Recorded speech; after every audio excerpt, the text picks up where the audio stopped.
ನಮಸ್ತೆ ಸ್ನೇಹಿತರೆ, ನಾವು TET ಪೇಪರ್ 2 ಕನ್ನಡದ ವ್ಯಾಕರಣಾಂಶ ಹಾಗೆ ಬೋಧನಾಶಾಸ್ತ್ರದಲ್ಲಿ ಬರುವಂತಹ ಪ್ರಶ್ನೆಗಳನ್ನೆಲ್ಲ ನೋಡ್ತಾ ಹೋಗುವ. ಈಗಾಗಲೇ ನಾವು ಹಳೆಯ ಪ್ರಶ್ನೆ ಪತ್ರಿಕೆ ವಿಶ್ಲೇಷಣೆಯನ್ನು ಮಾಡಿಕೊಂಡಿದ್ದೇವೆ. 2021, 2022, 23, 24ರ ಪ್ರಶ್ನೆ ಪತ್ರಿಕೆಯನ್ನು ಈಗಾಗಲೇ ನೋಡಿಕೊಂಡಿದ್ದೇವೆ. ಇನ್ನು ಇದರಲ್ಲಿ ಬರುವಂತಹ ಎಲ್ಲ ಒಂದು ವ್ಯಾಕರಣ ಇರ್ಬೋದು, ಮುಖ್ಯವಾದಂಥ ವ್ಯಾಕರಣಗಳು ಹಾಗೆ ಬೋಧನಾಶಾಸ್ತ್ರದ ಬಗ್ಗೆ ತಿಳಿತಾ ಹೋಗುವ. ಇಲ್ಲಿ ಅವರು ಕೇಳ್ತಾರೆ, ಕಾದಿಂದ ಬರುವಂಥದ್ದು ಯಾವುದು, ಅಕ್ಷರಗಳು ಯಾವುದು ಎಲ್ಲ ಅದು ತಿಳಿಸ್ತದೆ ಎನ್ನುವಂಥದ್ದು. ಕಾ ಬಂದಾಗ ಕಂಠ್ಯ, ಕ ಎನ್ನುವಂಥದ್ದು ಕಂಠ್ಯ. ಹಾಗೆ ಚ, ಕ ಚ ಟ ತ ಪ ಅಂತ ನೆನಪಲ್ಲಿ ಇಟ್ಕೊಳ್ಳಿ. ವ್ಯಂಜನಾಕ್ಷರದ ಮೊದಲನೇ ಅಕ್ಷರ ಅದು. ಕ ಕ ಗ ಗಂಗ ಚ ಚ ಜ ಜ ಞ ಟ ಟ ಡ ನ ತ ತ ದ ದ ನ ಪ ಪ ಪ ಮ ಮ ಇದೆಯಲ್ಲ, ಅದರ ಮೊದಲಿನ ಅಕ್ಷರವನ್ನು ತಗೊಂಡು ಕ ಅಂತ ಬಂದಾಗ ಕಂಠ್ಯ. ಚ ತಾಲವ್ಯ ದವಡೆ, ಟ ಮಾರ್ಧೂಲ, ತ ದಂತ, ಪ ಅಂದರೆ ಓಟ್ಯ, ತುಟಿಯಲ್ಲಿ ತುಟಿ ಅಂತ ಬರುವಂಥದ್ದು ಓಟ್ಯ. ಇನ್ನು ನೆಕ್ಸ್ಟ್ ನಾವು ನೋಡಿದರೆ ಇಲ್ಲಿ ಸಂಧಿ ಕಾರ್ಯಗಳಿದೆ. ಸವರ್ಣ ದೀರ್ಘ ಸಂಧಿಯಲ್ಲಿ ಆ ಆಕಾರಕ್ಕೆ ಆಕಾರ ಬರ್ತದೆ, ಈಕಾರಕ್ಕೆ ಈ ಬರ್ತದೆ. ಇಲ್ಲಿ ಗಿರಿ ಪ್ಲಸ್ ಈಶ, ಗಿರೀಶ ಅನ್ನುವಂಥದ್ದು ಬರುವಂಥದ್ದು. ಇನ್ನು ಕನ್ನಡ ಸಂಧಿಗಳು, ಲೋಪ ಸಂಧಿಗಳು, ಇಲ್ಲಿ ಯಾವುದಾದ್ರೂ ಒಂದು ಅಕ್ಷರ ಲೋಪ ಆಗ್ತದೆ. ಉ ಪ್ಲಸ್ ಊ ಅಂತ ಇದ್ದಾಗ ಈ ಉ ಲೋಪ ಆಗಿ ಬರುವಂಥದ್ದು, ಊಕಾರ ಲೋಪವಾಗುವಂಥದ್ದು. ಬಲ್ಲೆನೆಂದು, ಬಲ್ಲೆನು ಪ್ಲಸ್ ಎಂದು, ಬಲ್ಲೆನೆಂದು ಏಕಾರ ಲೋಪ ಆಗ್ತದೆ, ಅದು ಲೋಪ ಆದರೆ ಲೋಪ ಸಂಧಿ. ಇದೇ ರೀತಿಯಲ್ಲಿ ಲೋಪ ಆಗುವಂಥ ಅಕ್ಷರ ಬರುವಂಥದ್ದು ವ ಆಗಮನ ಆದರೆ, ಯಾ ಆಗಮನ ಆದರೆ, ಯಾ ಮತ್ತು ವ ಲೋಪ ಆಗುವಂತಾಗ ಹೊಸ ಅಕ್ಷರ ಸೇರ್ಪಡೆಯಾದರೆ ಅದನ್ನು ನಾವು ಆಗಮ ಸಂಧಿ ಅಂತ ಕರಿತೇವೆ. ಲೋಪ ಸಂಧಿ ಮತ್ತು ಆಗಮ ಸಂಧಿ ಸ್ವರ ಸಂಧಿಗಳು, ಆದೇಶ ಸಂಧಿ ವ್ಯಂಜನ ಸಂಧಿಗಳಾಗಿರ್ತದೆ. ಹೊಸದಾಗಿ ಸೇರಿದರೆ ಮಗುವಿಗೆ, ಮಗು ಪ್ಲಸ್ ಇಗೆ, ಮಗುವಿಗೆ ವ ಅಂತ ಬರ್ತದೆ. ವ ವ ವಿ, ವ ಬಂದ ಕಾರಣ ಅದು ವಕಾರಾಗಮನ ಅಂತ ಆಗ್ತದೆ. ಯಾ ಬಂದರೆ ಯಕಾರಾಗಮನ. ಆದೇಶ ಸಂಧಿ ಅಂತ ಬಂದಾಗ ಕ ಚ ಟ ತ ಪಗಳಿಗೆ, ಕ ತ ಪಗಳಿಗೆ ಗ ದ ಬಗಳು ಆದೇಶವಾಗಿ ಬರುವಂಥದ್ದು. ಅದು ಒಂದು ವಿಶೇಷವಾಗಿ ಹೇಳುವಂಥದ್ದು. ಚಳಿ ಪ್ಲಸ್ ಕಾಲ ಚಳಿಗಾಲ, ಬೆಟ್ಟದ ಪ್ಲಸ್ ತಾವರೆ ಬೆಟ್ಟದಾವರೆ, ಇದೆಲ್ಲ ಈ ರೀತಿಯಾಗಿ ಬರ್ತವೆ. ಇಲ್ಲಿ ಆದೇಶ ಸಂಧಿಯ ಸಮಾಸದಲ್ಲಿ ನೀವು ನೋಡಿದರೆ ಅದರಲ್ಲಿ ತತ್ಪುರುಷ ಸಮಾಸಕ್ಕೆ ಆ ರೀತಿಯಾಗಿ ಬರ್ತದೆ. ನಿಗಮನ ಪದ್ಧತಿ ಬರೆದವರು ಅರಿಸ್ಟಾಟಲ್. ಜೋಡು ಪದ ಅಂದರೆ ಏನು? ಎರಡು ಅಕ್ಷರಗಳು ಬರ್ತದೆ, ಎರಡು ಪದಗಳು ಬರ್ತದೆ, ಆದರೆ ಎರಡೂ ಪದಗಳು ಜೋಡಿಯಾಗಿ ಬರ್ತದೆ, ಆದರೆ ಎರಡರ ಅರ್ಥ ಬೇರೆ ಬೇರೆ ಆಗಿರ್ತದೆ, ಜೋಡಿಯಾದ ಪದ ಆಗಿರ್ತದೆ. ಜೋಡು, ಸೋಲು ಗೆಲುವು, ಹಣ್ಣು ಹಂಪಲು, ತಿಂಡಿ ತಿನಸು. ಹಣ್ಣು ಹಂಪಲು ಬರೋದಿಲ್ಲ, ಹಣ್ಣು ಒಂದೇ ಹಂಪಲು ಕೂಡ ಒಂದೇ. ಹಣ್ಣು ಹಂಪಲು ಯಾವುದಕ್ಕೆ ಬರ್ತದೆ? ದ್ವಿರುಕ್ತಿಗೆ ಬರ್ತದೆ. ಎರಡೂ ಕೂಡ ಒಂದೇ ಅರ್ಥವನ್ನು ಕೊಡುವಂಥದ್ದು ದ್ವಿರುಕ್ತಿ, ಹಣ್ಣು ಹಂಪಲು. ಇಲ್ಲಿ ಹೂ ಹಣ್ಣು ಅಂತ ಬರ್ತದೆ, ಬೇರೆ ಬೇರೆ ಅರ್ಥ ಇರಬೇಕು, ಎರಡಕ್ಕೂ ಕೂಡ ಬೇರೆ ಬೇರೆ ಅರ್ಥ ಇರಬೇಕು. ಎರಡೂ ಪದಕ್ಕೂ ಕೂಡ ಅರ್ಥವೇ ಇಲ್ಲಾದರೆ ಅದು ಅನುಕರಣ ವ್ಯಯ. ಈಗ ಎರಡೂ ಪದಕ್ಕೂ ಕೂಡ ಬೇರೆ ಬೇರೆ ಅರ್ಥ ಇದ್ದರೆ ಸೋಲು ಗೆಲುವು, ತಿಂಡಿ ತಿನಸು, ಹೊಲ ಗದ್ದೆ, ಕೆರೆ ಕಟ್ಟೆ, ರೀತಿ ನೀತಿ, ಹೂ ಹಣ್ಣು ಅಂತ ಬಂದಾಗ ಅದು ಜೋಡಿ ಪದ ಅಂತ ಆಗ್ತದೆ. ದ್ವಿರುಕ್ತಿ ಅಂತ ಬಂದಾಗ ಎರಡೂ ಪದಗಳಿಗೆ ಒಂದೇ ಅರ್ಥ ಇರಬೇಕು. ಬಿಡು ಬಿಡು, ಮಾಡು ಮಾಡು ಅರ್ಥ ಇರಬೇಕು. ಅರ್ಥ ಇಲ್ಲದಿದ್ದರೆ ಅದುವೇ ಅನುಕರಣ ವ್ಯಯ. ದಬ ದಬ, ಚಟ ಚಟ, ಪರಪರ ಅನುಕರಣ ವ್ಯಯ. ದ್ವಿರುಕ್ತಿ ಪದದಲ್ಲಿ ಎರಡು ಪದಗಳಿಗೂ ಅರ್ಥ ಬೇಕು, ಒಂದೇ ಅರ್ಥ, ಎರಡೂ ಕೂಡ ಒಂದೇ. ಈಗ ತುತ್ತ ಕೂಡ ತುದಿಯೇ, ತುದಿ ಕೂಡ ತುತ್ತವೇ, ಒಂದೇ ಅರ್ಥ. ಬಟ್ಟ ಮತ್ತು ಬಯಲು, ಹಣ್ಣೆ ಮತ್ತು ಹಂಪಲು, ಹಣ್ಣು ಕೂಡ ಹಣ್ಣು, ಹಂಪಲು ಕೂಡ ಹಣ್ಣು, ಅದೇ ರೀತಿ. ತುತ್ತ ತುದಿ, ಬಟ್ಟ ಬಯಲು, ಮೊಟ್ಟ ಮೊದಲು, ಹಣ್ಣು ಹಂಪಲು ದ್ವಿರುಕ್ತಿ. ಸಾಮಾನ್ಯ ಅಂತ ಬಂದಾಗ ಯಾವ ರೀತಿ ಬರ್ತದೆ? ಚೆನ್ನಾಗಿ, ಕೂಡಲೇ, ಬಳಸಿ, ಬಿಮ್ಮನೆ, ಬಳಿಗೆ, ಇದು ಸಾಮಾನ್ಯ ವ್ಯಯ. ಅನುಕರಣ ವ್ಯಯಲ್ಲಿ ಎರಡೂ ಪದಗಳಿಗೆ ಅರ್ಥ ಇರುವುದಿಲ್ಲ. ತಪ ತಪ, ಡಬ ಡಬ, ಮಿರ ಮಿರ. ಭಾವಸೂಚಕ, ಭಾವನೆಯನ್ನು ಸೂಚಿಸುವಂಥದ್ದು. ಅಯ್ಯೋ, ಓಹೋ ಎನ್ನುವಂತಹ ಭಾವನೆಗಳನ್ನು ಸೂಚಿಸುವಂಥದ್ದು ಭಾವ ಸೂಚಕಗಳು. ಕ್ರಿಯಾ ಅರ್ಥಕ, ಕ್ರಿಯೆಗಳನ್ನು ಬರುವಂಥದ್ದು. ಭಾವ ಸೂಚಕ ಅಂದರೆ ಅಯ್ಯೋ ಓಹೋ ಎನ್ನುವಂಥದ್ದು. ಕ್ರಿಯಾರ್ಥಕ ಅಂದರೆ ಒಂದು ಕ್ರಿಯೆ ಆಗಬೇಕು, ಬೇಕು, ಸಾಕು, ಉಂಟು. ಕೃದಂತವ್ಯಯ ಅಂದರೆ ಉಣ್ಣುತ್ತಾ, ಬರುತ್ತಾ, ಹೋಗಲಿಕ್ಕೆ. ಇನ್ನು ಕೃದಂತವ್ಯಯದಲ್ಲಿ ಇದು ಮಾಡುವ, ಮಾಟ, ಮಾಡಿ, ಮಾಡುವ, ಮಾಟ, ಮಾಡಿ, ಉಣ್ಣುತ್ತಾ, ಬರುತ್ತಾ, ಹೋಗಲಿಕ್ಕೆ, ಈ ರೀತಿ ಬರುವಂಥದ್ದು ಕೃದಂತವ್ಯಯ. ಉಣ್ಣುತ್ತಾ, ಬರುತ್ತಾ, ತರುತ್ತಾ ಹೋಗಲಿಕ್ಕೆ. ನುಡಿಕಟ್ಟು ಅಂದರೆ ಕಾಲಿಗೆ ಬುದ್ಧಿ ಹೇಳುವಂಥದ್ದು. ಪಡೆ ನುಡಿಕಟ್ಟು ಎರಡು ಒಂದೇ ಆಗಿರುತ್ತದೆ. ಅಂದರೆ ಒಂದು ವಿಚಾರವನ್ನು ಅಲ್ಲಿ ತಿಳಿಸುವಂಥದ್ದು ನುಡಿಗಟ್ಟಿಗೆ ಬರ್ತದೆ. ಇನ್ನು ನಾವು ಚಿಹ್ನೆಗಳನ್ನೆಲ್ಲ ನೋಡುವ. ಇದು ಪೂರ್ಣ ವಿರಾಮ, ಇದು ಅರ್ಧ ವಿರಾಮ, ಇದು ಅಲ್ಪ ವಿರಾಮ, ಪೂರ್ಣ ವಿರಾಮ, ಅರ್ಧ ವಿರಾಮ, ಅಲ್ಪ ವಿರಾಮ, ಪ್ರಶ್ನಾರ್ಥಕ, ಭಾವಸೂಚಕ, ವಿವರಣಾತ್ಮಕ, ಉದ್ಧರಣದ ಚಿಹ್ನೆ, ವಾಕ್ಯವೇಷ್ಟನ, ಪುಷ್ಪಾವರ್ಣ, ಅಲ್ಪಾವರ್ಣ, ದೀರ್ಘಾವರ್ಣ. ಇದನ್ನು ಸರಿ ನೆನಪಲ್ಲಿಟ್ಕೊಳ್ಳಿ. 2 ಬಾರಿ ಹೇಳಿದರೆ ನಮಗೆ ಯಾವುದು ಅಂತ ನೆನಪಲ್ಲಿ ಉಳಿತದೆ. ಪೂರ್ಣ ವಿರಾಮ, ಅರ್ಧ ವಿರಾಮ, ಇದು ಅಲ್ಪ ವಿರಾಮ, ಪ್ರಶ್ನಾರ್ಥಕ, ಭಾವಸೂಚ, ವಿವರಣಾತ್ಮಕ, ಉದ್ಧರಣ ಚಿಹ್ನೆ. 2 ಕಡೆಯಲ್ಲಿ ಬರುವಂಥದ್ದು ಉದ್ಧರಣ ಚಿಹ್ನೆ, ಒಂದು ಮೇಲೆ ಒಂದು ಕೆಳಗೆ ಬರುವಂಥದ್ದು ಅದು ವಾಕ್ಯವೇಷ್ಟನ. 2 ಒಂದೇ ಕಡೆಯಲ್ಲಿ ಬರುವಂಥದ್ದು ಅದು ಉದ್ಧರಣ ಚಿಹ್ನೆ, ಒಂದು ಮೇಲೆ ಒಂದು ಕೆಳಗೆ ಬರುವಂಥದ್ದು ಅದು ವಾಕ್ಯವೇಷ್ಟನ. ಇದು ಪುಷ್ಪಾವರಣ, ಅಲ್ಪಾವರಣ, ದೀರ್ಘಾವರಣಕ್ಕೆ ಬರ್ತದೆ. ಷಡ್ಪದಿಯಲ್ಲಿ ಎಷ್ಟು ಪಾದ? ಷಡ್ಪದಿಯಲ್ಲಿ 6 ಪಾದಗಳು, ಕಂದ ಪದ್ಯದಲ್ಲಿ 4 ಪಾದಗಳು. ಪುಲ್ಲಿಂಗ್ ಅಂತ ಬರುವಂಥದ್ದು ಹುಡುಗ, ಸ್ತ್ರೀಲಿಂಗದಲ್ಲಿ ಹುಡುಗಿ. ನಪುಂಸಕ ಅಂದರೆ ಜರಿ, ನೀರು, ಕಲ್ಲು, ಮಣ್ಣು. ಹಲವು ಪ್ರಶ್ನೆ ಪತ್ರಿಕೆಯಲ್ಲಿ ನಿತ್ಯ ನಪುಂಸಕವನ್ನು ಕೇಳಿದ್ದಾರೆ. ಅದು ಮಗು, ಶಿಶು, ದಂಡು, ಜನ, ಕೂಸು. ಮಗು, ಶಿಶು, ದಂಡು, ಜನ, ಕೂಸು ನಿತ್ಯ ನಪುಂಸಕ. ಇನ್ನು ತದ್ಭವ, ತತ್ಸಮ, ತದ್ಭವ. ತತ್ಸಮ ಅಂತ ಹೇಳಿದರೆ ಸಂಸ್ಕೃತದಿಂದ ನೇರವಾಗಿ ಬರುವಂಥದ್ದೇ ತತ್ಸಮ. ತದ್ಭವ ಅಂತ ಹೇಳಿದರೆ ಸಂಸ್ಕೃತದಿಂದ ಸ್ವಲ್ಪ ಬದಲಾವಣೆಯಾಗಿ ಬರುವಂಥದ್ದು ತದ್ಭವ. ಅಂದರೆ ಪಾಕ್ಕೆ ಹಾ ಆಗಿ ಬರ್ತದೆ. ಇಲ್ಲಿ ನೋಡಿ, ಸಂಸ್ಕೃತದಿಂದ ನೇರ ಬಂದರೆ ತತ್ಸಮ, ಸಂಸ್ಕೃತದಿಂದ ಸ್ವಲ್ಪ ಬದಲಾವಣೆ ಆದರೆ ತದ್ಭವ. ಅಂದರೆ ಪಾಕ್ಕೆ ಹ, ಪಾಕ್ಕೆ ಹ, ಯಾಕೆ ಜ, ವಾಕ್ಕೆ ಬ. ಪಾಕ್ಕೆ ಹ, ಯಾಕೆ ಜ, ವಾಕ್ಕೆ ಬ. ಈ ರೀತಿಯಾಗಿ ಬರುವಂಥದ್ದು ತದ್ಭವ. ಯೋಧ, ಯಾ ಬಂದಿದೆ ಅಲ್ಲಿ ಜೋ ಹಾಕಬೇಕು. ಯೋಧ, ಜೋಧ. ವ್ಯಾಘ್ರ, ಬಗ್ಗ. ಪುಸ್ತಕ, ಹೊತ್ತಿಗೆ. ಬಸವ, ವಶಭ.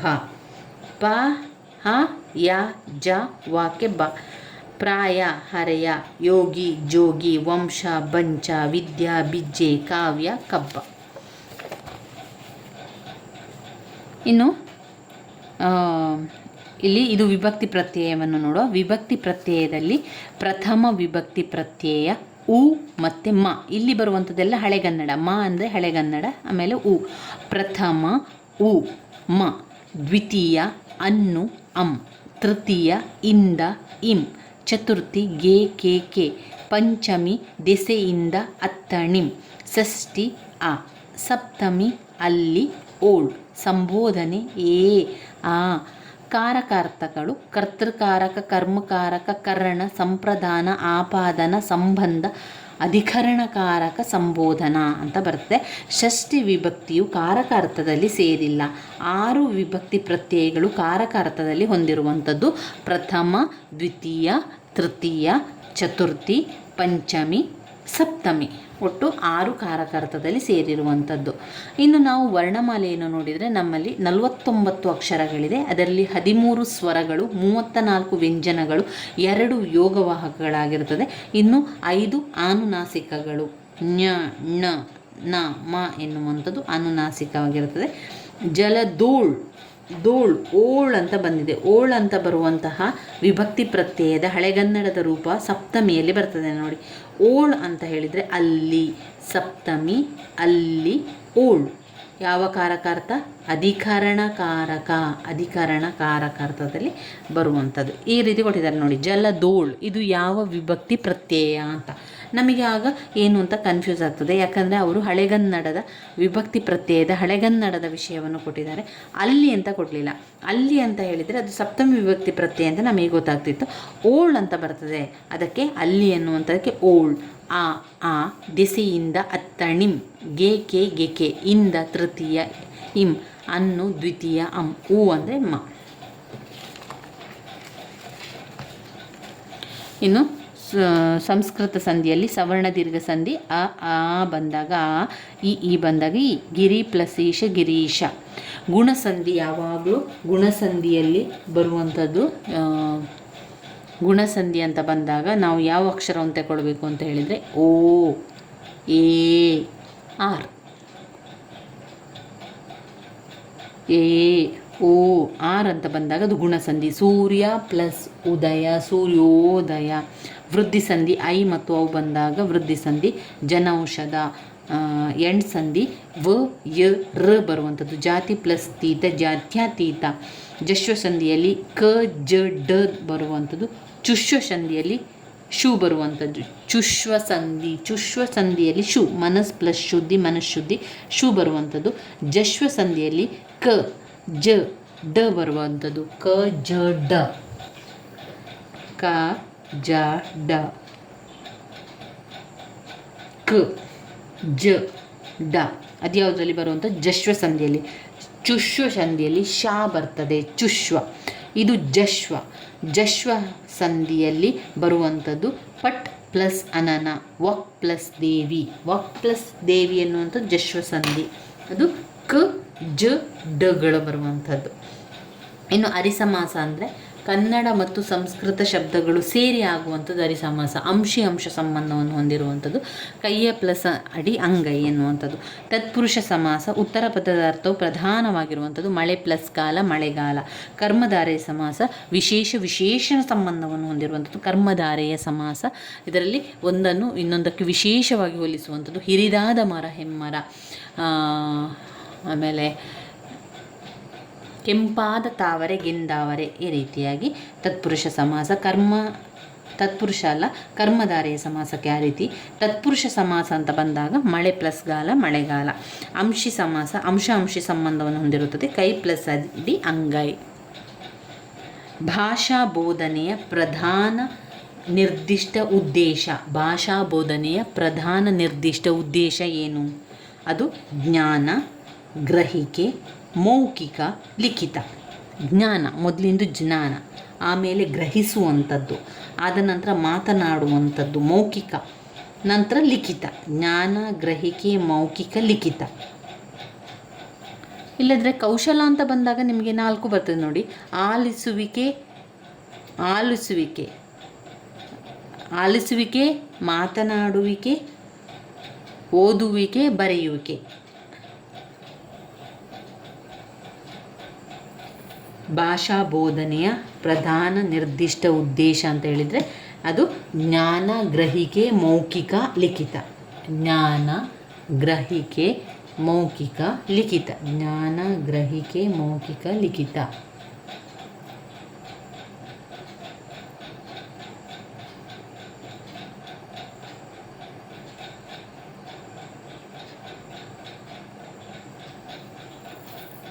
ಜ್ಞಾನ, ಗ್ರಹಿಕೆ, ಮೌಖಿಕ, ಲಿಖಿತ. ಅದು ಭಾಷಾ ಬೋಧನೆಯ ಪ್ರಧಾನ ನಿರ್ದಿಷ್ಟ ಉದ್ದೇಶವಾಗಿರ್ತದೆ. ಇನ್ನು ದ್ವಿಗು ಸಮಾಸ ಬರ್ತದೆ. ದ್ವಿಗು ಸಮಾಸ ಅಂದರೆ ಅಲ್ಲಿ ಅಂಕಿಗಳಿರ್ತದೆ. 1, 2, 3, 4, ಆಮೇಲೆ ಅಷ್ಟ, ನವ, ಅದೆಲ್ಲ ದ್ವಿಗು ಸಮಾಸ. ದ್ವಂದ್ವ ಅಂತ ಬಂದಾಗ 2 ಮತ್ತು ಅನೇಕ ಪದ ಸೇರಿ ಮುಖ್ಯ ಪದ ಆದಾಗ ಅಲ್ಲಿ ದ್ವಂದ್ವ ಪದವು ಒಂದು ವಾಕ್ಯ ಮತ್ತೊಂದು ವಾಕ್ಯಕ್ಕೆ ಸೇರಿ ಬರುವಂಥದ್ದು. ತಂದೆಯೂ ತಾಯಿಯೂ, ತಂದೆ ತಾಯಿಯೂ ಅಂತ ಬರುವಂಥದ್ದು. 2 ಅನೇಕ ಪದಗಳು ಸೇರಿ ಒಂದು ಮುಖ್ಯವಾದ ಪದ ಆಗುವಂಥದ್ದು. ತಂದೆ ಪ್ಲಸ್ ತಾಯಿ, ತಂದೆ ತಾಯಿಯೂ. ಬಹುರ್ವೀರಿ ಅಂದರೆ ಬೇರೊಂದು ಅರ್ಥವನ್ನು ಹೇಳುವಂಥದ್ದು ಬಹುರ್ವೀರಿ. ಕ್ರಿಯಾ ಸಮಾಸದಲ್ಲಿ ಕ್ರಿಯೆ ಇರ್ತದೆ. ಕೈಯನ್ನು ಮುಗಿ, ಮೈಯನ್ನು ದಡವಿ, ಅದು ಕ್ರಿಯೆ. ಗಮಕ ಸಮಾಸ. ಕೇಶಿರಾಜರ ಪ್ರಕಾರ ಗಮಕ ಸಮಾಸವು ಸಮಾಸದಲ್ಲಿ ಅತ್ಯಂತ ಪ್ರಸಿದ್ಧವಾಗಿರುವಂಥ ಒಂದು ಸಮಾಸ. ಗಮಕ ಸಮಾಸ ಎನ್ನುವಂಥದ್ದು ನಾಮಪದದೊಂದಿಗೆ ಸರ್ವನಾಮವಾದಾಗ ಉಂಟಾಗುವಂತಹ ಒಂದು ಸಮಾಸವೇ ಗಮಕ ಸಮಾಸ. ಅವನು ಹುಡುಗ, ಆ ಹುಡುಗ, ಅದು ದನ, ಆ ದನ ಎನ್ನುವಂಥದ್ದು ಗಮಕ ಸಮಾಸದಲ್ಲಿ ಬರ್ತದೆ. ಇನ್ನು ಸಾತ್ವಿಕನು ಪಾದರಸದಂತೆ ಚುರುಕಾದ ಹುಡುಗ. ಇದರಲ್ಲಿ ಉಪಮೇಯ ಯಾವುದು, ಉಪಮಾನ ಯಾವುದು, ಉಪಮೇಯ ಯಾವುದು, ಸಮಾನ ಧರ್ಮ ಯಾವುದು, ಆಮೇಲೆ ಉಪಮೇಯ, ಉಪಮಾನ, ಉಪಮವಾಚಕ, ಸಮಾನ ಧರ್ಮ ಯಾವುದು ಅಂತ ಕೇಳುವಂಥದ್ದು. ಇಲ್ಲಿ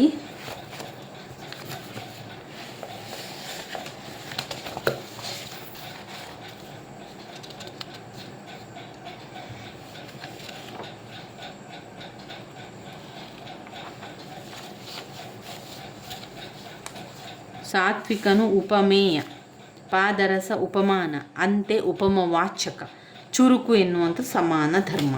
ಇಲ್ಲಿ ನೋಡಿ, ಸಾತ್ವಿಕನು ಫಸ್ಟಿಗೆ ಉಪಮೇಯ, ಸಾತ್ವಿಕನು ಉಪಮೇಯ, ಸಾತ್ವಿಕನು ಉಪಮೇಯ, ಪಾದರಸದಂತೆ ಉಪಮಾನ, ಅಂತೆ ಎನ್ನುವುದು ಉಪಮವಾಚಕ, ಚುರುಕಾದ ಎನ್ನುವುದು ಸಮಾನ ಧರ್ಮ. ರೂಪಕಾಲಂಕಾರ ಅಂದರೆ ಏನು? ರೂಪಕಾಲಂಕಾರ ಅಂದರೆ ಉಪಮೇಯ ಮತ್ತು ಉಪಮಾನ ಒಂದೇ ಎಂದು ಭೇದವಿಲ್ಲದಂತೆ ಹೇಳುವಂಥದ್ದು.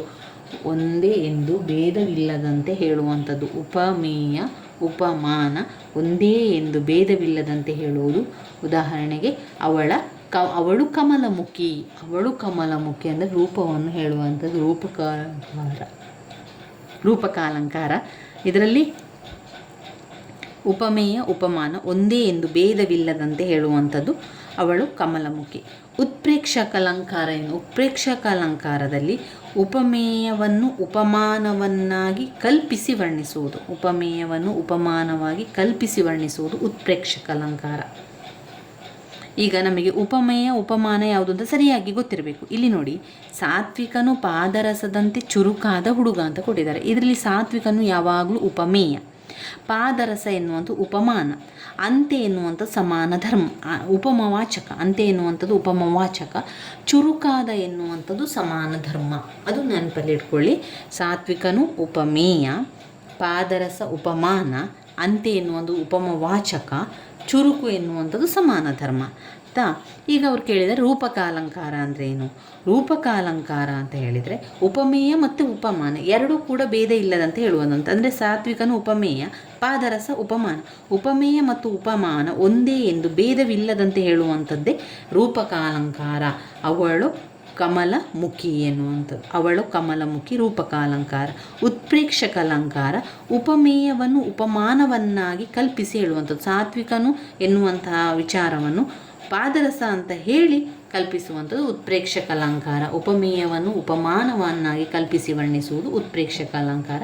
ದೃಷ್ಟಾಂತಕಾಲಂಕಾರ ಅರ್ಥ ಒಂದಕ್ಕೊಂದು ಪ್ರತಿಬಿಂಬದಂತೆ ತೋರುವುದು. ಅರ್ಥ ಒಂದು ಬಿಂಬ ಪ್ರತಿಬಿಂಬದಂತೆ ತೋರುವುದು ದೃಷ್ಟಾಂತಕಾಲ.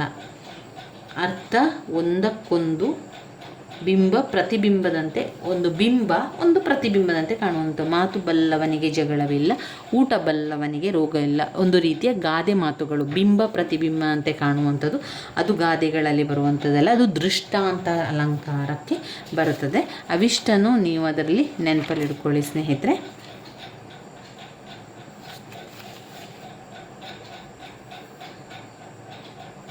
ಇನ್ನು ಆದಿಪುರಾಣ ಬರೆದವರು ಪಂಪ ಪುರಾಣ ಪಂಪ.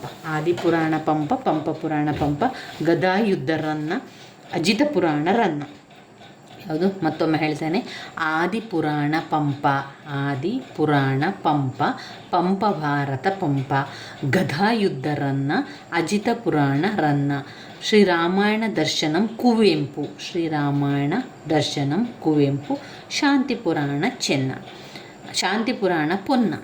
ಆದಿಪುರಾಣ ಪಂಪ, ಪಂಪ ಭಾರತ ಪಂಪ, ಗದಾಯುದ್ಧ ರನ್ನ, ಅಜಿತ ಪುರಾಣ ರನ್ನ, ಶಾಂತಿ ಪುರಾಣ ಪೊನ್ನ. ಭಾರತ ಸಿಂಧೂ ರಶ್ಮಿ ಪ್ರಶಸ್ತಿ ಸಿರುವಂಥದ್ದು ಗೋಕಾಕ್. ಭಾರತ ಸಿಂಧೂ ರಶ್ಮಿ ಸಿಗುವಂಥದ್ದು ಗೋಕಾಕಲ್ಲಿ. ಗೋಕಾಕ್ ಅವರು ಭಾರತ ಸಿಂಧೂ ರಶ್ಮಿ ಬಂದಿರುವಂಥದ್ದು ಗೋಕಾಕಿಗೆ. ಶಾಂತಿಪೂರ್ಣ ಪೊನ್ನ. ಶ್ರೀಹರಿಚರಿತೆ ಪೂತಿನ ಅವರ ಶ್ರೀಹರ ಚರಿತೆ. ಶ್ರೀ ವಿವೇಕಾನಂದ ವಿಜಯ, ಕಡಿದಾರು ಮಲ್ಲಿಕೆ. ಕನ್ನಡದ ಮೊದಲ ಪತ್ರಿಕೆ ಮಂಗಳೂರು ಸಮಾಚಾರ. ಮಂಗಳೂರು ಸಮಾಚಾರ ಎನ್ನುವಂಥದ್ದು ಕನ್ನಡದ ಮೊದಲ ಪತ್ರಿಕೆ. ಕನ್ನಡದ ಆದಿಕವಿ ಪಂಪ. ಕನ್ನಡದ ಮೊದಲ ಶಾಸನ ಹಲ್ಮಿಡಿ ಶಾಸನ. ಕನ್ನಡದ ಮೊದಲ ಗ್ರಂಥ ಕವಿರಾಜಮಾರ್ಗ. ಕನ್ನಡದ ಮೊದಲ ಗ್ರಂಥ ಕವಿರಾಜಮಾರ್ಗ. ಕನ್ನಡದ ಮೊದಲ ಗ್ರಂಥ ಕವಿರಾಜಮಾರ್ಗ. ಕನ್ನಡದ ಮೊದಲ ನಾಟಕ ಮಿತ್ರವಿಂದ ಗೋವಿಂದ. ಮಿತ್ರವಿಂದ ಗೋವಿಂದ. ಕನ್ನಡದ ಮಹಾಮದೀಯ ಮೊದಲ ಕವಿ ಶಿಶುನಾಳ ಶರೀಫ್. ಶಿಶುನಾಳ ಶರೀಫ್. ಆಲಿಸುವಂಥದ್ದು ಓದುವಂಥದ್ದು ಅಂದರೆ ಏನು, ಅದೊಂದು ಸ್ವೀಕರಿಸುವಂಥದ್ದು ಮತ್ತು ಅಭಿಗ್ರಹಣ ಕೌಶಲ್ಯ ಆಗಿರ್ತದೆ. ಕೇಳುವಂಥದ್ದು, ಸ್ವೀಕರಿಸುವಂಥದ್ದು, ಕೇಳಿಸುವುದು ಮತ್ತು ಅದಕ್ಕೆ ಅಭಿಗ್ರಹಣವನ್ನು ಮಾಡುವಂಥದ್ದು. ಆಲಿಸುವಂಥದ್ದು ಮತ್ತು ಓದುವಂಥದ್ದು ಸ್ವೀಕೃತಿ, ಮತ್ತು ಆಲಿಸುವುದು ಮತ್ತು ಓದುವುದು ಸ್ವೀಕೃತಿ ಮತ್ತು ಅಭಿಗ್ರಹಣ ಕೌಶಲ್ಯ. ಉತ್ಪಾದನೆ ವ್ಯಕ್ತಪಡಿಸು, ಅಭಿವ್ಯಕ್ತ ಮಾತನಾಡುವುದು ಮತ್ತು ಬರೆಯುವುದಕ್ಕೆ ಬರ್ತದೆ. ಯಾವುದಕ್ಕೆ ಬರ್ತದೆ? ಮಾತನಾಡಲಿಕ್ಕೆ ಮತ್ತು ಬರೀಲಿಕ್ಕೆ. ಯಾವುದು? ಉತ್ಪಾದನೆ ವ್ಯಕ್ತಪಡಿಸುವಂಥದ್ದು, ಅಭಿವ್ಯಕ್ತ ಮಾಡುವಂಥದ್ದು, ಮಾತನಾಡುವುದು ಮತ್ತು ಬರೆಯುವುದು. ನಿಗಮನ ಪದ್ಧತಿ. ಮೊದಲಿಗೆ ನಾವು ಅನುಗಮನ ಪದ್ಧತಿಯನ್ನೇ ಮೊದಲು ಸರಿಯಾಗಿ ತಿಳ್ಕೊಳ್ಬೇಕು. ನಂತರ ಅದರ ವಿರುದ್ಧವಾಗಿರುವಂಥದ್ದೇ ನಿಗಮನ ಪದ್ಧತಿ.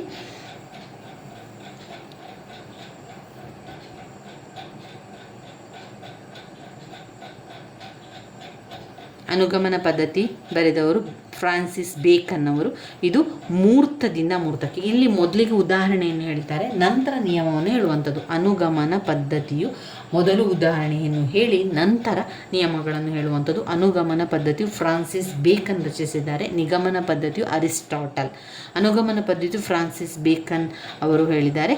ಇಲ್ಲಿ ಉದಾಹರಣೆಯನ್ನು ಮೊದಲು ಹೇಳಿ ನಂತರ ನಿಯಮಗಳನ್ನು ಹೇಳುವಂಥದ್ದು. ಇದು ಮೂರ್ತದಿಂದ ಅಮೂರ್ತ ಸ್ವಭಾವಕ್ಕೆ ಹೋಗ್ತದೆ. ಅನುಗಮನ ಪದ್ಧತಿಯು ವೈಜ್ಞಾನಿಕ ವಿಧಾನ ಪದ್ಧತಿ, ವ್ಯಾಕರಣ ಬೋಧನೆಗೆ ಸಹಕಾರಿಯಾಗಿದೆ. ನಿಗಮನ ಪದ್ಧತಿಯು ವ್ಯಾಕರಣ ಬೋಧನೆಗೆ ಸಹಕಾರಿಯಲ್ಲ, ಇದು ಅವೈಜ್ಞಾನಿಕ ವಿಧಾನಗಳಲ್ಲೊಂದು. ಅನುಗಮನ ಪದ್ಧತಿಯು ವೈಜ್ಞಾನಿಕ ವಿಧಾನವಾಗಿದೆ. ಇದು ಯಾವುದು? ಅನುಗಮನ ಪದ್ಧತಿಯು ಕಠಿಣತೆಯಿಂದ ಸರಳತೆಯಿಂದ ಕಠಿಣತೆಗೆ ಹೋಗಿರುವಂಥದ್ದು, ಗೊತ್ತಿರುವ ಕಡೆಯಿಂದ ಗೊತ್ತಿಲ್ಲದ ಕಡೆಗೆ ಹೋಗುವಂಥದ್ದು. ಇದು ಅನುಗಮನ ಪದ್ಧತಿ.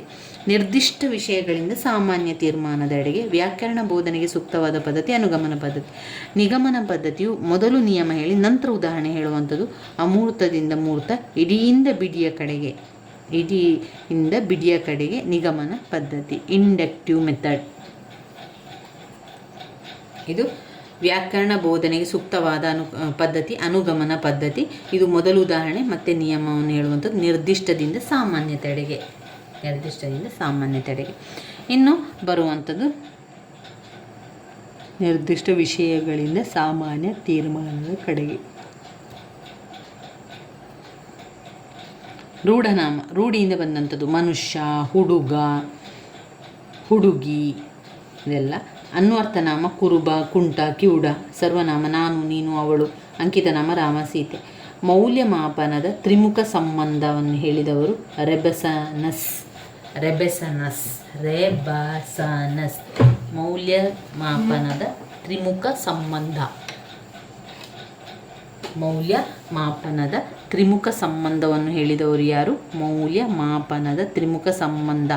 ಉದ್ದೇಶ, ಅನುಭವ, ಮೌಲ್ಯಮಾಪನ. ಉದ್ದೇಶ ಇರಬೇಕು, ಅನುಭವ ಇರಬೇಕು, ಮೌಲ್ಯಮಾಪನ ಮಾಡಬೇಕು. ಮೌಲ್ಯಮಾಪನ ಮಾಡಬೇಕು ಅಂತಂದರೆ ಮೊದಲು ಯಾವ ಉದ್ದೇಶ ಅದು, ನಂತರ ಅನುಭವ, ನಂತರ ಮೌಲ್ಯಮಾಪನ. ಅದನ್ನು ಹೇಳಿದವರು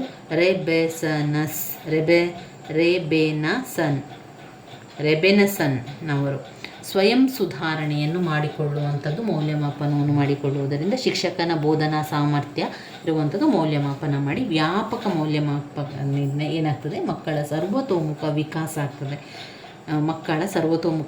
ಆಗುವುದು. ಭಾಷೆಯ ಅನುಕರಣೆ ಅಂತ ಹೇಳಿದವರು ಯಾರು? ಲಿಬ್ನಿಜ್ ಅವರೇನು ಹೇಳ್ತಾರೆ? ಭಾಷೆಯ ಅನುಕರಣೆ, ಭಾಷೆ ಎನ್ನುವಂಥದ್ದು ಒಂದು ಅನುಕರಣೆ ಅಂತ ಹೇಳಿದವರು ಲಿಬ್ನಿಜ್ ಅವರು. ವ್ಯಾಪಕ ಮೌಲ್ಯಮಾಪನ ಏನು ಮಾಡ್ತದೆ? ಯಾವಾಗಲೂ ಮೌಲ್ಯಮಾಪನ ಮಾಡುವುದರಿಂದ ಮಕ್ಕಳ ಸರ್ವತೋಮುಖ ವಿಕಾಸ ಆಗ್ತದೆ. ಭಾಷೆಯ ಅನುಕರಣೆ ಅಂತ ಹೇಳಿದವರು ಲಿಬ್ನಿಬ್. ವ್ಯಾಪಕ ಮೌಲ್ಯಮಾಪನ ಹೇಳಿದವರು ಮಕ್ಕಳ ಸರ್ವತೋಮುಖ ವಿಕಾಸ ಆಗುವಂಥದ್ದು. ರೆಬೆಸನಸ್ ಏನು ಹೇಳಿದ್ದಾರೆ? ಮೌಲ್ಯಮಾಪನದ ತ್ರಿಮುಖ ಸಂಬಂಧಗಳು. ಉದ್ದೇಶ, ಅನುಭವ, ಮೌಲ್ಯಮಾಪದ ತ್ರಿಮುಖ ಸಂಬಂಧಗಳು. ರೆಬೆನಸನ್. ಭಾಷೆ ಅನುಕರಣೆ ಅಂತ ಹೇಳಿದವರು ಲಿಬ್ನಿಜ್. ಭಾಷೆ ಅನುಕರಣೆ ಲಿಬ್ನಿಜ್.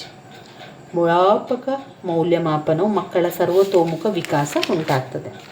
ಇನ್ನು ಪಾಠ ಯೋಜನೆಯ ಹಂತಗಳು. ಬೇರೆ ಬೇರೆ ಪಾಠ ಯೋಜನೆಯ ಹಂತಗಳಿದೆ. ಏನೆಲ್ಲ ಪಾಠ ಯೋಜನೆಯ ಹಂತಗಳು? ಮೊದಲಿಗೆ ಪ್ರೇರಣೆ ಮಾಡಬೇಕು ಮಕ್ಕಳಿಗೆ, ಅಭಿಪ್ರೇರಣೆ. ನಂತರ ನಾವಿರುವಂಥ ಉದ್ದೇಶದ ನಿರೂಪಣೆ ಮಾಡಬೇಕು. ಪಾಠದ ಬೆಳವಣಿಗೆ ಎಷ್ಟಾಯಿತು ಅಂತ ಹೇಳಬೇಕು.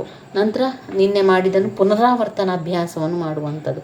ಪುನರಾವರ್ತನೆ ಎಲ್ಲ ಆದ ನಂತರ ಮೌಲ್ಯಮಾಪನ ಮಾಡುವಂಥದ್ದು ಪಾಠ ಯೋಜನೆಯ ಹಂತಗಳಾಗಿದೆ. ಪಾಠ ಯೋಜನೆಯ ಹಂತಗಳು ಅಭಿಪ್ರೇರಣೆ, ಉದ್ದೇಶ ನಿರೂಪಣೆ, ಪಾಠದ ಬೆಳವಣಿಗೆ, ಪುನರಾವರ್ತನೆ, ಮೌಲ್ಯಮಾಪನ. ಇದು ಪಾಠ ಯೋಜನೆಯ ಹಂತಗಳು. ಮತ್ತೊಮ್ಮೆ ಹೇಳುವ, ಪಾಠ ಯೋಜನೆಯ ಹಂತಗಳು ಅಭಿಪ್ರೇರಣೆ, ಪಾಠಗಳ ಉದ್ದೇಶ ನಿರೂಪಣೆ, ಒಂದು ಅಭಿಪ್ರೇರಣೆ, ಉದ್ದೇಶ ನಿರೂಪಣೆ, ಪಾಠಗಳ ಬೆಳವಣಿಗೆ, ಪಾಠಗಳ ಬೆಳವಣಿಗೆ, ಪುನರಾವರ್ತನೆ, ಮೌಲ್ಯಮಾಪನ ಎನ್ನುವಂಥದ್ದು ಪಾಠ ಯೋಜನೆ ಹಂತಗಳು. ಅಭಿಪ್ರೇರಣೆ, ಉದ್ದೇಶದ ನಿರೂಪಣೆ, ಪಾಠದ ಬೆಳವಣಿಗೆ, ಪುನರಾವರ್ತನೆ, ಮೌಲ್ಯಮಾಪನ. ವ್ಯಾಕರಣಶಾಸ್ತ್ರ ಅಂದ್ರೇನು? ಭಾಷೆಯನ್ನು ಹೇಗೆ ಉಪಯೋಗಿಸಬೇಕು ಎಂದು ತಿಳಿಸುವಂತಹ ಶಾಸ್ತ್ರ ವ್ಯಾಕರಣಶಾಸ್ತ್ರ. ವ್ಯಾಕರಣಶಾಸ್ತ್ರ ಅಂದ್ರೇನು? ಒಂದು ಪಾಠವನ್ನು ಯಾವ ರೀತಿ ಉಪಯೋಗಿಸಿಕೊಳ್ಳಬೇಕು ಎನ್ನುವಂಥದ್ದು, ಭಾಷೆಯನ್ನು ಹೇಗೆ ಉಪಯೋಗಿಸಬೇಕು ಎನ್ನುವಂತ ತಿಳಿಸುವ ಶಾಸ್ತ್ರ ವ್ಯಾಕರಣಶಾಸ್ತ್ರ. ಮಕ್ಕಳ ಕಲಿಕಾ ದೋಷವನ್ನು ಪರಿಹಾರ ಮಾಡಲಿಕ್ಕೆ ಶಾಲೆಯ ಆರಂಭದಲ್ಲಿ ನೈದಾನಿಕ ಪರೀಕ್ಷೆಯನ್ನು ಮಾಡುವಂಥದ್ದು. ಶಾಲಾ ಆರಂಭದಲ್ಲಿ ನೈದಾನಿಕ ಪರೀಕ್ಷೆ. ಸಾಬೂನು ಎನ್ನುವ ಪದ ಯಾವ ಪದದಿಂದ ಬಂದಿದೆ? ಸಾಬೂನು ಎನ್ನುವಂಥದ್ದು ಪೋರ್ಚುಗೀಸ್ ಪದದಿಂದ ಬಂದಿದೆ. ಸ್ಯಾನಿಟರಿ ಎನ್ನುವಂಥದ್ದು ಇಂಗ್ಲೀಷ್ ಪದದಿಂದ ಬಂದಿದೆ. ಇಲ್ಲಿ ಸಾಬೂನು ಎನ್ನುವಂಥದ್ದು ಪೋರ್ಚುಗೀಸ್ ಪದದಿಂದ ಬಂದಿದೆ. ಮಕ್ಕಳು ಸಹಜವಾಗಿ ಭಾಷೆಯನ್ನು ಹೇಗೆ ಕಲಿಯುತ್ತಾರೆ? ಮಕ್ಕಳು ಸಹಜವಾಗಿ ಅನುಕರಣೆ ಮಾಡುವ ಮೂಲಕ ಕಲಿಯುತ್ತಾರೆ. ಕ್ರಿಯಾ ವ್ಯಾಕರಣ ಏನು? ಕಲಿಕಾ ಪ್ರಕ್ರಿಯೆಯೊಂದಿಗೆ ವ್ಯಾಕರಣವನ್ನು ಸಮ್ಮಿಳಿತಗೊಳಿಸುವಂಥದ್ದು. ಕ್ರಿಯಾ ವ್ಯಾಕರಣ ಅಂದರೆ ಕಲಿಕಾ ಪ್ರಕ್ರಿಯೆಯೊಂದಿಗೆ ಈ ವ್ಯಾಕರಣವನ್ನು ಸಮ್ಮಿಳಿತಗೊಳಿಸುವಂಥದ್ದು. ಸರ್ವನಾಶ ಆಗು ಅಂದರೆ 7-11 ಸರ್ವನಾಶ ಆಗು. 1ನೆಯ ತರಗತಿಯಲ್ಲಿ 1,500 ಪದಗಳು ಗ್ರಹಿಸುವ ಸಾಮರ್ಥ್ಯ ಇರುವಂಥದ್ದು. ಅವರು ಕೇಳ್ತಾರೆ 1ನೇ ತರಗತಿಯ ಮಕ್ಕಳಿಗೆ ಎಷ್ಟು ಪದಗಳನ್ನು ಗ್ರಹಿಸ್ಕೊಳ್ಬೋದು ಅಂತ ಕೇಳ್ತಾರೆ. ಆಗ ಏನು ಹೇಳಬೇಕು? 1,500 ಪದಗಳನ್ನು ಗ್ರಹಿಸ್ಬೋದು. 1ನೇ ತರಗತಿಯ ಮಕ್ಕಳು ಅಂದರೆ ಸಾಧಾರಣವಾಗಿ 6 ವರ್ಷದ ಮಕ್ಕಳು. 6 ವರ್ಷದ ಮಕ್ಕಳಿಗೆ ಏನೋ ಒಂದು ಪದವನ್ನು ನೆನಪಲ್ಲಿ ಇಟ್ಕೊಳ್ಬೋದು. 1,500 ಪದಗಳನ್ನು ಗ್ರಹಿಸುವ ಸಾಮರ್ಥ್ಯ ಅವರಿಗಿದೆ. 1,500 ಪದಗಳನ್ನು ಗ್ರಹಿಸುವಂಥ ಸಾಮರ್ಥ್ಯ. ಇವಿಷ್ಟು ಇದರಲ್ಲಿ ನಾವು ಇನ್ನೂ ಇದೆ ನೋಡಿ. ಪಡೆನುಡಿ. ಅಂತಲಾಗ ಹಾಕು ಅಂದರೆ ಬಹಳ ಪ್ರಯತ್ನ ಪಡು. ಅರ್ಧಚಂದ್ರ ಪ್ರಯೋಗ ಮಾಡು. ಅರ್ಧಚಂದ್ರ ಅಂದರೆ ಕತ್ತಿ ಹಾಗೆ ನೋಡಿ, ನೆನಪಲ್ಲಿ ಇಟ್ಕೊಳ್ಳಿ. ಅರ್ಧಚಂದ್ರ ಅಂದರೆ ಕತ್ತು ಹಿಡಿದು ನೂಕು ಎನ್ನುವಂಥದ್ದು. ಅವ್ಯಯ. ಅವ್ಯಯ ಹೇಗೆ ಬರ್ತದೆ? ಅವನು ಸುತ್ತಲೂ ನೋಡಿದನು. ಸುತ್ತಲೂ ಎಂಬ ಪದ ಬದಲಾವಣೆಯನ್ನು ಹೊಂದುವಂಥದ್ದು. ಸುತ್ತಲೂ, ಅವನು ನೋಡಿದನು. ಸುತ್ತಲೂ ಎನ್ನುವಂಥದ್ದು ನೋಡಿ ಸ್ವಲ್ಪ ಬದಲಾವಣೆ ಆಗ್ತದೆ ಅಲ್ಲಿ. ಅವಳು ಸುತ್ತಲೂ ನೋಡಿದಳು. ಸುತ್ತಲೂ, ಮೆಲ್ಲನೆ, ನೆಟ್ಟನೆ ಎನ್ನುವಂಥದ್ದು ಅವ್ಯಯಕ್ಕೆ ಬರ್ತದೆ. ಸಾಮಾನ್ಯ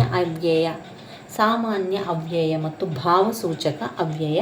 ಸಾಮಾನ್ಯ ಅವ್ಯಯ ಮೆಲ್ಲನೆ, ಬೇಗನೆ, ಸುಮ್ಮನೆ, ಅದು ಸಾಮಾನ್ಯ ಅವ್ಯಯ. ಭಾವಸೂಚಕ ಅವ್ಯಯ ಅಂತ ಬಂದಾಗ ಅಯ್ಯೋ, ಓಹೋ, ಕಷ್ಟ, ಅದೆಲ್ಲ ಭಾವಸೂಚಕ. ಕಷ್ಟ ಅಂತ ಹೇಳುವಂಥದ್ದು ಭಾವನೆಯನ್ನು ಸೂಚಿಸುವಂಥದ್ದು ಭಾವಸೂಚನೆಗಳು.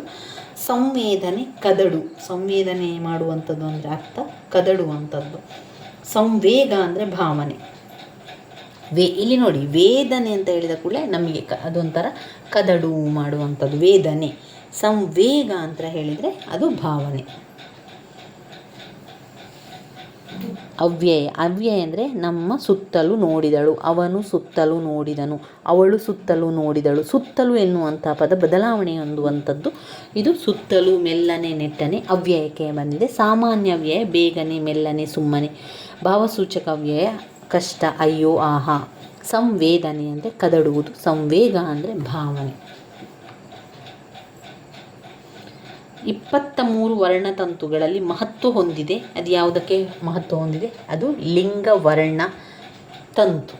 23 ವರ್ಣತಂತುಗಳನ್ನು ಹೊಂದಿರುವಂಥದ್ದು ಲಿಂಗವರ್ಣತಂತು. ಲಿಂಗವನ್ನು ನಿರ್ಧರಿಸುವಂಥ ವರ್ಣತಂತು ಲಿಂಗವರ್ಣತಂತು. ಮಾಸ್ಟರ್ ಗ್ಲ್ಯಾಂಡ್ ಅಂದರೆ ಯಾವುದನ್ನು ಹೇಳ್ತೇವೆ ನಾವು? ಮಾಸ್ಟರ್ ಗ್ಲ್ಯಾಂಡ್ ಅಂತ ಹೇಳುವಂಥದ್ದು ಪಿಟ್ಯೂಟರಿ ಗ್ರಂಥಿ.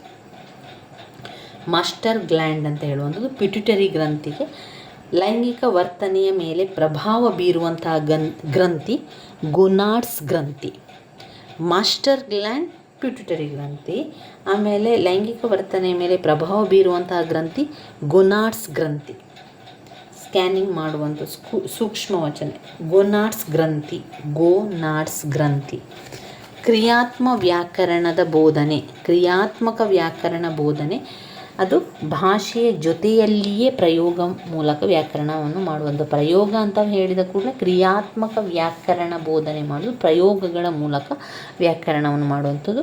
ಭಾಷೆಯ ಜೊತೆಯಲ್ಲಿಯೇ ಪ್ರಯೋಗದ ಮೂಲಕ ವ್ಯಾಕರಣವನ್ನು ಕಲಿಯುವಂಥದ್ದು. ರೂಪಾಂತರ ಅಂದರೆ ಏನು?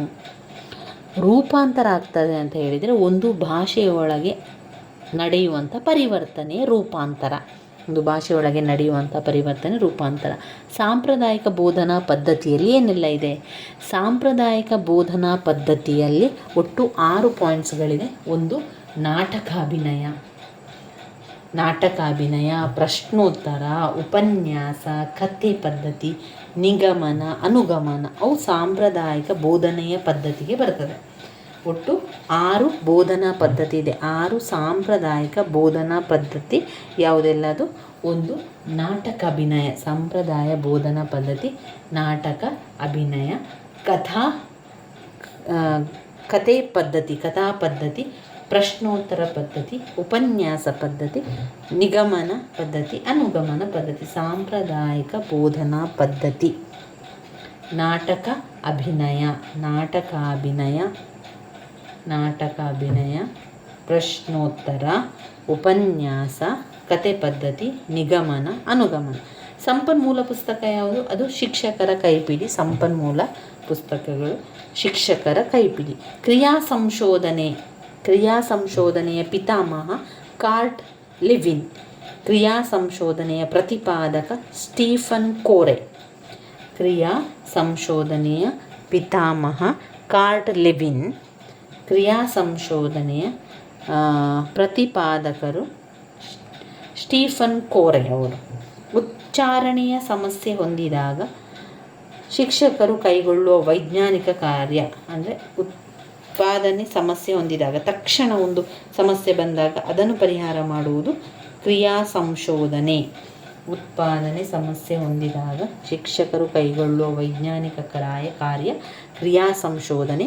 ಕ್ರಿಯಾ ಸಂಶೋಧನೆಯ ಪಿತಾಮಹ ಕಾರ್ಟ್ ಲೆವಿನ್. ಪ್ರತಿಪಾದಕರು ಸ್ಟೀಫನ್ ಕೋರೆ ಅವರು. ಪಿತಾಮಹ ಕಾರ್ಟ್ ಲೆವಿನ್. ಕ್ರಿಯಾ ಸಂಶೋಧನೆಯ ಪಿತಾಮಹ ಕಾರ್ಟ್ ಲೆವಿನ್. ಪ್ರತಿಪಾದಕರು ಸ್ಟೀಫನ್ ಕೋರೆ.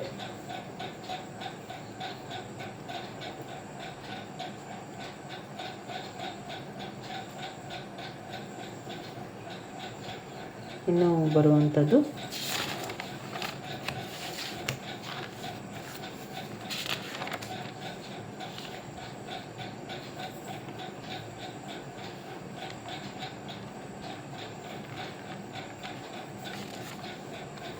ಸಾಮರ್ಥ್ಯ ಪ್ಲಸ್ ದೌರ್ಬಲ್ಯವನ್ನೇನು ಹೇಳ್ತಾರೆ?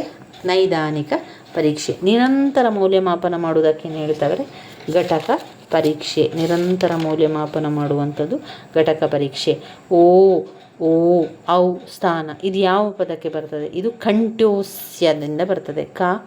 ಕಂಠೋಸ್ಯ ಅಂದರೆ ಇಲ್ಲಿ ತಾಲವ್ಯ ಅಂದರೆ ದವಡೆ, ಮಾರ್ದೂಲ ಅಂದರೆ ಮೇಲೆ ಭಾಗ ನಾಲಿಗೆ, ದಂತ, ಹಲ್ಲು, ಓಟ್ಯ, ತುಟಿ.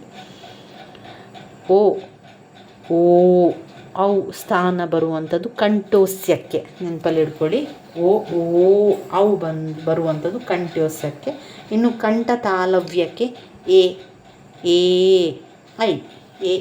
ಐ ಬರುವಂಥದ್ದು ಕಂಠ ತಾಲವ್ಯಕ್ಕೆ. ಕಂಠೋಸ್ಯಕ್ಕೆ ಯಾವುದೆಲ್ಲ ಬರ್ತದೆ? ಕಂಠೋತ್ಸವಕ್ಕೆ ಓ ಔ. ಐ ಅದು ಕಂಠ್ಯ ತಾಲವ್ಯ. ಕಂಠೋಸ್ಯ ಕಂಠ್ಯ ತಾಲವ್ಯ. ಐ ಮತ್ತು ಔ, ಐ ಓ ಔ ಸಂಧ್ಯಾಕ್ಷರಗಳು. ಬಿಂದು ಮತ್ತು ಅನುಸ್ವಾರ ಒಂದು ಡಾಟ್, ಬಿಂದು ಅನುಸ್ವಾರ ನದಿ, ದೇವರು, ಪರ್ವತ, ಕಾವೇರಿ, ಲಕ್ಷ್ಮಿ, ನದಿಯ ಹೆಸರು ಅದಲ್ಲ, ಸ್ತ್ರೀ ನಪುಂಸಕಲಿಂಗ ನದಿ ಹೆಸರು.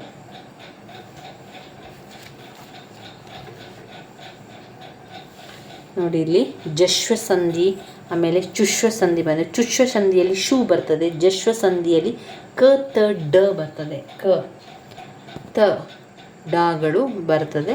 ಚಿದಾನಂದ, ಚಿತ್ ಪ್ಲಸ್ ಆನಂದ, ಅದು ಜಶ್ವ ಸಂಧಿ. ವಾಕ್ ಪ್ಲಸ್ ದೇವಿ, ವಾಕ್ ಪ್ಲಸ್ ದೇವಿ, ವಾಕ್ ಪ್ಲಸ್ ದೇವಿ ಎನ್ನುವಂಥದ್ದು ಜಶ್ವ ಸಂಧಿ. ಕ ತ ಡ ಬರುವಂಥದ್ದು ಶರಶ್ಚಂದ್ರ, ಶರ ಪ್ಲಸ್ ಚಂದ್ರ ಚುಶ್ವ ಸಂಧಿ. ಭೂತಾಯಿ ಎನ್ನುವಂಥದ್ದು ಭೂಮಿ ತಾಯಿ, ಭೂತಾಯಿ ಅರಿ ಸಮಾಸ. ಸೂರ್ಯ ಎನ್ನುವಂಥದ್ದು ನಪುಂಸಕ, ಪುನ್ನಪುಂಸಕ. ಗ್ರಹಗಳನ್ನೆಲ್ಲ ನಾವೇನು ಹೇಳ್ತೇವೆ, ಪು ನಪುಂಸಕ, ಸ ಪುಂಸಕ, ಸಪುಂಸಕ, ನಪುಂಸಕ, ಸಪುಂಸಕ. ಸೂರ್ಯ ಅಂದರೆ ಸಪುಂಸಕ, ಸೂರ್ಯ, ಸೂರ್ಯ ಅನ್ನುವಂಥದ್ದು ಸಪುಂಸಕ. ಗ್ರಹಗಳೆಲ್ಲ ಪುನ್ನ ಪುಸಂಕ. ಸೂರ್ಯ ಮೂಡಿದನು, ಸೂರ್ಯ ಮೂಡಿದನು ಅವನು ಪುಲ್ಲಿಂಗ. ಸೂರ್ಯ ಮೂಡಿತು, ಮೂಡಿತು ಅಂದಾಗ ಅದು ನಪುಂಸಕ. ಸೂರ್ಯ ಮೂಡಿತು, ಮೂಡಿದನು ಬಂದಾಗ ಅಲ್ಲಿ ಪುಲ್ಲಿಂಗ ಬರ್ತದೆ. ಮೂಡಿತು ಎನ್ನುವಂಥದ್ದು ಪು ನಪುಂಸಕ. ಲಕ್ಷ್ಮಿ ಒಲಿದಳು, ಒಲಿತು ನಪುಂಸಕ. ದುರ್ಜನ ಸಜ್ಜನ ಸುಜನ ಪುಲ್ಲಿಂಗ. ಸರಸ್ವತಿ ಸ್ತ್ರೀ ನಪುಂಸಕಲಿಂಗ. ಭೂತಕಾಲ ಸೂಚಕ ಪದ ದ, ದ ಎನ್ನುವಂಥದ್ದು ಭೂತಕಾಲವನ್ನು ಸೂಚಿಸುವಂಥ ಪದ ದ. ತ ದ ವ ಅದ. ತ ಅಂದರೆ ಉತ್ತ, ವರ್ತಮಾನ, ಭೂತಕಾಲ, ವರ್ತಮಾನ ಕಾಲ, ಭವಿಷ್ಯತ್ ಕಾಲ. ತಿನ್ನದ ನಿಷೇಧಾರ್ಥ, ಮಾಡುತ್ತಾ ವರ್ತಮಾನ, ಮಾಡುವನು ಭವಿಷ್ಯತ್ ಕಾಲ. ತಿನ್ನದ ನಿಷೇಧಾರ್ಥಕ, ತಿಂದ ಮಲಗಿದ ಭೂತಕಾಲ. ಭೂತಕಾಲ ದ, ತಿಂದ ವರ್ತಮಾನ, ತ ತಿನ್ನುತ್ತಾ ಭವಿಷ್ಯತ್ ಕಾಲ, ತಿನ್ನುವನು. ಆದ ನಿಷೇಧಾರ್ಥಕ, ತಿನ್ನದ. ಕೃದಂತ ಓಡಿದ, ಓಟ, ಓಡಿ, ಮಾಡಿದ ಮಾಟ ಮಾಡಿ. ಕೃದಂತ ಕ್ರಿಯೆಗಳು ಓಡಿದ, ಓಟ, ಓಡಿ, ಮಾಡಿದ ಮಾಟ ಮಾಡಿ. ಕೃದಂತ ನಾಮ. ತದ್ದಿತಾಂತ ನಾಮ ಗಾರ, ಕಾರ, ಕನ್ನಡಿಗ, ಛಲಗಾರ, ಗುಣವಂತ. ಇದು ತದ್ದಿತಾಂತದಲ್ಲಿ ಬರ್ತದೆ. ತದ್ದಿತಾಂತ ಭಾವನಾಮ ಇಕೆ. ಇಕೆ ಅಂದರೆ ತನುಪಮ, ಚೆಲುವಿಕೆ, ಜಾಣತನ, ಹೊಸತನ, ಚೆಲುವಿಕೆ. ತದ್ದಿತಾಂತ ನಾಮ. ತದ್ದಿತಾಂತ ಅವ್ಯಯ ಅಂತೆ, ತನಕ, ಮನೆಯ ತನಕ. ಇನ್ನು ನುಡಿಗಟ್ಟು ಉಪ್ಪಿಡು ಎನ್ನುವಂಥದ್ದು ಕಾಪಾಡು. ವಿಶೇಷ ಅರ್ಥ ಬಳಿ, ಅರ್ಥ ಪದಪುಂಜ. ನುಡಿಕಟ್ಟು ವಿಶೇಷ ಅರ್ಥ, ನುಡಿಕಟ್ಟು. 100 ವಾಕ್ಯ ಒಂದು ವಾಕ್ಯ ಹಿರಿಯರ ಮಾತು. 100 ವಾಕ್ಯವು ಒಂದೇ ವಾಕ್ಯವನ್ನು, 100 ವಾಕ್ಯ ಒಂದೇ ವಾಕ್ಯ ಮಾತು, ಗಾದೆ ಮಾತು. ಸಮಸ್ಯೆ ರೂಪದ ವಾಕ್ಯ ಬಿಡಿಸುವುದು ಒಗಟು. ದ್ರಾವಿಡ ಪ್ರಾಣಾಯಾಮ ಸುತ್ತು ಬಳಸಿ ಮಾಡುವುದು. ದ್ರಾವಿಡ ಪ್ರಾಣಾಯಾಮ ಸುತ್ತು ಬಳಸಿ. ನಾಳೆ ಪರೀಕ್ಷೆ ಬರೆಯೋಣ. ವಿದ್ಯಾರ್ಥಕ ರೂಪ. ವಿದ್ಯಾರ್ಥಕ ರೂಪ ಆಜ್ಞೆ, ಪ್ರಾರ್ಥನೆ, ಬರೆಯಲಿಕ್ಕೆ, ಹಾರೈಕೆ. ಸಂಭವನಾರ್ಥಕ ಬರೆದಾನು, ನಿಷೇಧ ಬರೆಯನು, ಪ್ರಶ್ನಾರ್ಥಕ ಬರೆಯುವನು. ಕಂದ 4 ಸಾಲು 64 ಮಾತ್ರೆ. ತ್ರಿಪದಿ 3 ಸಾಲು, ಷಟ್ಪದಿ 6 ಸಾಲು. ಭಾಮಿನಿ ಷಟ್ಪದಿ 102, ವಾರ್ಧಕದಲ್ಲಿ 114. ಷಟ್ಪದಿ 6, ಭಾಮಿನಿ 102, ವಾರ್ಧಕ 114.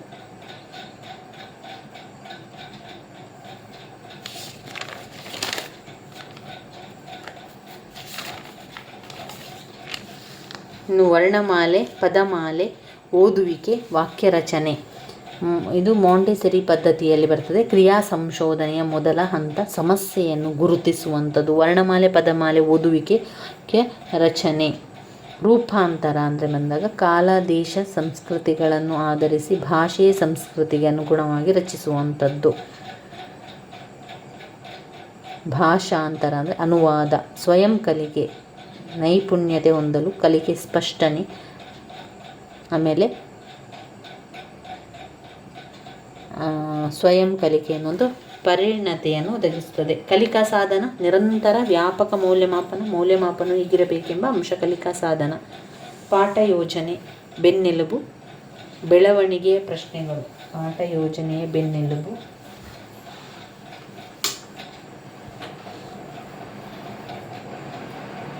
ಪಾಠ ಯೋಜನೆಯ ಬೆನ್ನೆಲುಬು, ಬೆಳವಣಿಗೆಯ ಪ್ರಶ್ನೆಗಳು. ಸ್ವೀಕೃತ ಕೌಶಲ್ಯಗಳು, ಆಲಿಸುವಿಕೆ ಮತ್ತು ಓದುವಿಕೆ ಉಂಟಲ್ಲ, ಅದು ಸ್ವೀಕೃತ ಮಾಡುವಂಥ ಒಂದು ಕೌಶಲ್ಯ, ಆಲಿಸುವಿಕೆ ಮತ್ತು ಓದುವಿಕೆ. ವ್ಯಕ್ತಪಡಿಸುವ ಕೌಶಲ್ಯ, ಉತ್ಪಾದನಾ ಕೌಶಲ್ಯ, ಮಾತನಾಡುವಿಕೆ ಮತ್ತು ಬರವಣಿಗೆ ವ್ಯಕ್ತಪಡಿಸುವಂಥದ್ದು. ಸೂಕ್ಷ್ಮ ವಚನ ಅಂದರೆ ಏನು? ಈಗ ಮದುವೆ ಕಾಗದವನ್ನು ಓದುವಂಥದ್ದು ಕೇವಲ ನೋಡುವಂಥದ್ದಲ್ಲ, ಅದನ್ನು ಸೂಕ್ಷ್ಮವಾಗಿ ಅದರ ಯಾವಾಗ ಮದುವೆ ಅಂತ ಅದರ ದಿನವನ್ನು ನೋಡುವಂಥದ್ದು, ನಂಬರ್ ನೋಡುವಂಥದ್ದು ಮದುವೆಯ ಕಾಗದ, ಅದು ಸೂಕ್ಷ್ಮವಾಗಿ ನೋಡುವಂಥದ್ದು. ನಿರ್ದಿಷ್ಟ ಮಾಹಿತಿ ಮತ್ತು ಅನ್ವೇಷಿಸಲು ಓದುವಂಥದ್ದು. ನಿರ್ದಿಷ್ಟ ಮಾಹಿತಿ ಬೇಕು ನಮಗೆ, ಅದು ಯಾವ ದಿವಸ ಅಂತ ಮಾತ್ರ, ಅದರಿಂದ ನಿರ್ದಿಷ್ಟ ಮಾಹಿತಿ ಅನ್ವೇಷಿಸಲು ಓದುವಂಥದ್ದು ಸೂಕ್ಷ್ಮ ವಚನ. ಈಸ್ಲರ್ ವೆಸ್ಟ್ಲರ್ ಪ್ರಾಣಿಗಳ ಅನುವಾದ ಅನುಭವ. ಈಸ್ಲರ್ ವೆಸ್ಟ್ಲರ್ ಪ್ರಾಣಿಗಳ ಅನುಭವ ಮತ್ತು ಅನುವಾದ. ಪ್ಲೇಟೋ ಏನು ಹೇಳ್ತದೆ? ಧ್ವನಿ ಸಂಕೇತದ ಮೂಲಕ ಅಭಿವ್ಯಕ್ತವಾಗುವಂಥದ್ದು. ಭಾಷೆ ಎನ್ನುವಂಥದ್ದು ಧ್ವನಿ ಸಂಕೇತದ ಮೂಲಕ ಅಭಿವ್ಯಕ್ತ ಆಗುತ್ತದೆ ಎನ್ನುವಂಥದ್ದು ಪ್ಲೇಟೋ. ಹೆನ್ರಿ ಸ್ವೀಟ್ ವಾಕ್ಯ ಮತ್ತು ಪದದಲ್ಲಿ ಹೆನ್ರಿ ಸ್ವೀಟ್. ಎರ್ದಮನ್ ಏನು ಹೇಳ್ತಾರೆ? ಭಾಷಾ ಇದರ ಬಗ್ಗೆ ಆಲೋಚನೆಗಳ ಬಗ್ಗೆ ಹೇಳುವಂಥದ್ದು ಎರ್ದಮನ್. ಆಲೋಚನೆಗಳ ಬಗ್ಗೆ ಹೇಳುವಂಥ ಎರ್ದಮನ್. ಸಸೂರ್ ಧ್ವನಿ ಸಂಕೇತದ ವ್ಯವಸ್ಥೆ. ಉತ್ತ ಲೇಖನ, ಟಿಪ್ಪಣಿ, ಬರವಣಿಗೆ, ಬೆಳವಣಿಗೆ, ಪ್ರಬಂಧ ಬರಹ. ಕಲಿಕಾ ದೋಷ ನಿವಾರಿಸಲು ಕೈಗೊಳ್ಳುವ ಬೋಧನೆಯ ಕಲಿಕಾ ದೋಷ ನಿವಾರಿಸಲಿಕ್ಕೆ ಏನು ಮಾಡ್ತಾರೆ? ಪರಿಹಾರ ಬೋಧನೆಯನ್ನು ಮಾಡುವಂಥದ್ದು. ನ್ಯೂನ್ಯತೆ, ಸಮಸ್ಯೆಯನ್ನು ಪತ್ತೆ ಹಚ್ಚಲು ನೈದಾನಿಕ ಪರೀಕ್ಷೆ. ನೈದಾನಿಕ ಪರೀಕ್ಷೆಯಲ್ಲಿ ನ್ಯೂನ್ಯತೆಯನ್ನು ಪತ್ತೆ ಹಚ್ಚಲು ನೈದಾನಿಕ ಪರೀಕ್ಷೆಯನ್ನು ಮಾಡುವಂಥದ್ದು.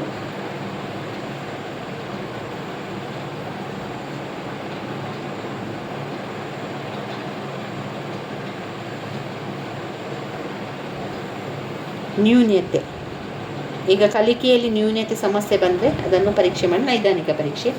ಕಲಿಕೆಯ ದೋಷವನ್ನು ನಿವಾರಿಸಲಿಕ್ಕೆ ಮಾಡುವಂಥದ್ದು ಪರಿಹಾರ. ನಿವಾರಿಸಲು ಕಲಿಕಾ ದೋಷ ನಿವಾರಿಸಲು ಕೈಗೊಳ್ಳುವ ಬೋಧನೆ ಪರಿಹಾರ ಬೋಧನೆಯಾಗಿರ್ತದೆ. ಇವಿಷ್ಟು ನಾವು ಕನ್ನಡವನ್ನು ನೋಡಿಕೊಂಡಿರುವಂಥದ್ದು.